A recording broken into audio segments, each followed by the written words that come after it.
This fire is completely out of control and very unpredictable. I want to show you right there. You see those flames right behind us. That used to be a home, and we just saw it in the last 15 minutes. Family and friends have been coming out here all day today to drop off balloons and flowers. Yellow tape behind me. Officers are still out here collecting evidence and trying to figure out exactly what happened earlier today. Officials say some of the homeless concerns are leaving personal property behind, and in some cases, leaving their pets behind. As kids head back to school at David Weir Preparatory Academy, they will not only be bringing their school supplies.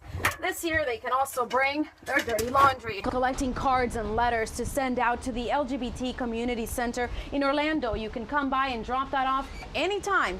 Right here. Take a look at that right there. There's a drop of water right behind us, and there's another drop of water that's coming right behind that. A community divided by a fence tonight. On one side, Verity Baptist Church holding Sunday night services. Pokemon has taken over this bar right here called Streets. Now, this is just one of several bars that are participating tonight. And Wasim, how many Pokemon did you catch tonight? Yes, that's right, Emily. A very busy day for these firefighters out here. Now, I'm on Main Street, and this whole area has been hit pretty hard by this fire. You can see right behind us that structure completely destroyed, and firefighters are focusing on the structure right next to it, trying to prevent that fire from jumping over. But I want to show you on this side, multiple vehicles. You can see them right over there, completely destroyed by this fire. And this fire continues to move from spot to spot. And the reason for that is because these winds are so heavy and they're so strong, and right now the cause of that fire is still under investigation, but at this time the main concern is to get that fire under control. Reporting live in Lake County, Wendy Aguilar, ABC 10 News. Yeah. Dad, you have to rehearsal. Okay.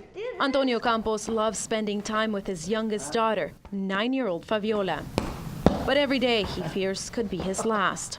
I imagine my kids on a foster family, you know, being treated like not properly, or, you know, all those things come to your mind. But it's not because a health issue is killing him, but instead what's killing him is the thought of deportation and leaving Fabiola behind. It's like, it's like a nightmare if something like that happens. Campos is just one of many undocumented immigrants living in the U.S. who would have qualified for President Obama's Deferred Action for Parents of U.S. Citizens, known as DAPA. We're going to be able to work and, you know, go out and work and come back home safely. But today, the Supreme Court's 4-4 split vote left in place an appeals court ruling blocking the plan. With that decision, it's like you have the fear again. Republican Representative Jeff Denham, who was not available for an on-camera interview, issued a statement after today's ruling, which reads in part, "The Constitution is clear. Congress writes laws, not the president." You're doing it wrong. Campos says he's not giving up hope. I have faith. That's the last thing you lose. Only if I'm dead, that's the only way I'm going to lose my hope. Reporting in Sacramento, Wendy Aguilar, ABC 10 News. Officials are starting a cleanup process this week, and this is where we met Donovan Flack, who's here to pick up some of his mother's belongings. This is my mom and her brother. Donovan Flack's world was turned upside down 4 months ago when he and his family lost their home in Marysville. We got evicted, and I stayed with my friend that took me in. And my mom has just kind of been jumping from place to place, and she's been staying out here a lot. His mom is just one of more than 60 homeless people living at this encampment, which has become a huge concern for Marysville. And that's why a process of clearing out this area is underway. It's clearly health hazards. There's public sanitation issues. We're right by the river over here.